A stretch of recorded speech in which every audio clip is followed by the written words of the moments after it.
Rock Villager here. This is a follow-up to the shoulder roll clip I did earlier. We're someplace in Indiana right now. I just wanted to stop and talk about this. I'm driving a lot and had a lot on my mind thinking about this. One thing I forgot to mention too is when I mentioned Floyd Mayweather Jr. and James Toney with their shoulder rolls. That was just a big piece of their defense. When they fought different fighters, first of all, the shoulder roll is not an impenetrable defense.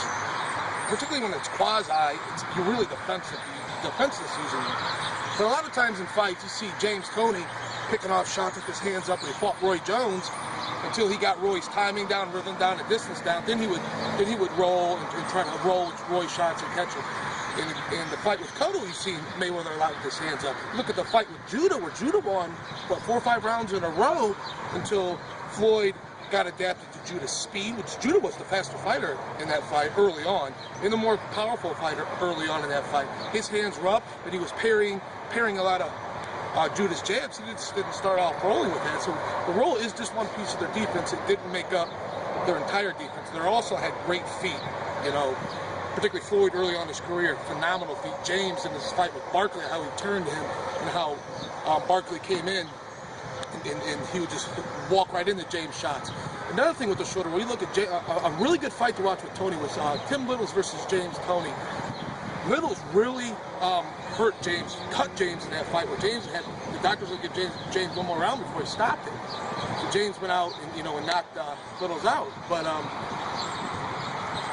James is kind of leaning back with his shoulder roll. He sees Littles come over top with the right hand and really knocked James, almost dropped James, knocked him down.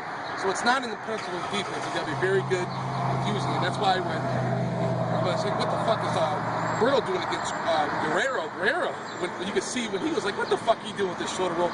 Pieced Berto up. Berto didn't know the intangibles of using it. All the great fighters took from one another. You look at Ali, the story I mentioned in one of my Facebooks before, it was said Ali waited hours outside of former light heavyweight champion Willie Pastrone's training camp just to watch Willie move. He adored Willie's footwork, and he took from that footwork. He studied that. He took from that, he applied it in his own training. And it's also well known, Ali said that Sugar Ray Robinson was his idol. He called Sugar Ray Robinson the master. You could look at a young Ali and you can see Sugar Ray Robinson in there. Or on the flip side, you look at Sugar Ray Robinson, his idol was homicide Henry Armstrong, who he later defeated in his career when Armstrong was a shell of himself. So all the greats, they just weren't great, they took from one another. You look at, on the flip side, you look at George Foreman. Early on in his career, a menacing, nasty motherfucker, intimidated a lot of guys. Who did he spar with early on in his career that he learned a lot from? Sonny Liston. Sonny Liston is forgotten heavyweight champion. He's one of the hardest, most intimidating heavyweight champions ever. Ask Floyd Patterson, who Sonny knocked out twice. You look at Mike Tyson. Why did he wear no robe, no socks, black trunks, black shoes in the ring? Who was he honoring? Jack Dempsey. Why was he such a tenacious, vicious finisher?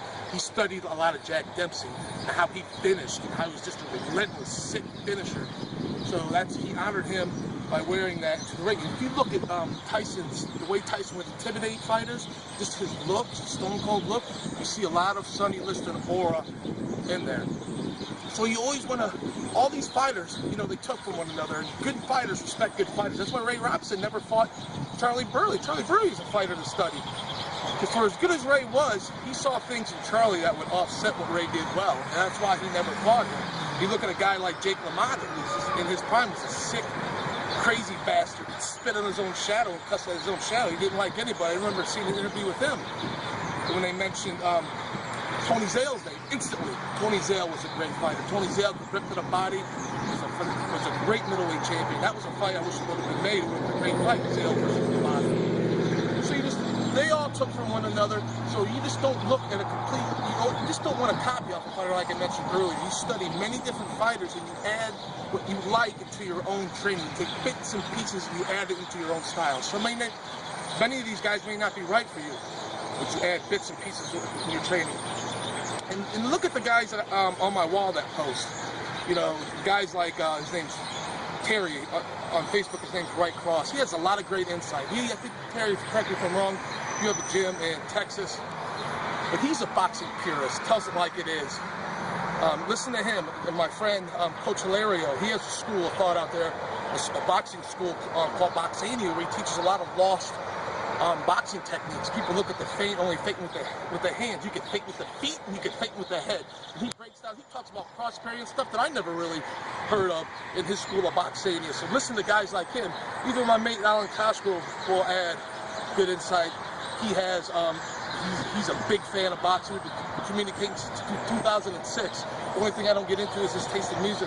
He likes Enzo Kawasaki's Greatest Hits. I don't know why the fuck he gets into that shit. Sometimes he calls me up in the middle of the night, pissed drunk off of Scottish whiskey, singing shit to me. I'm like, what the fuck? I can barely understand what the fuck what he says sober.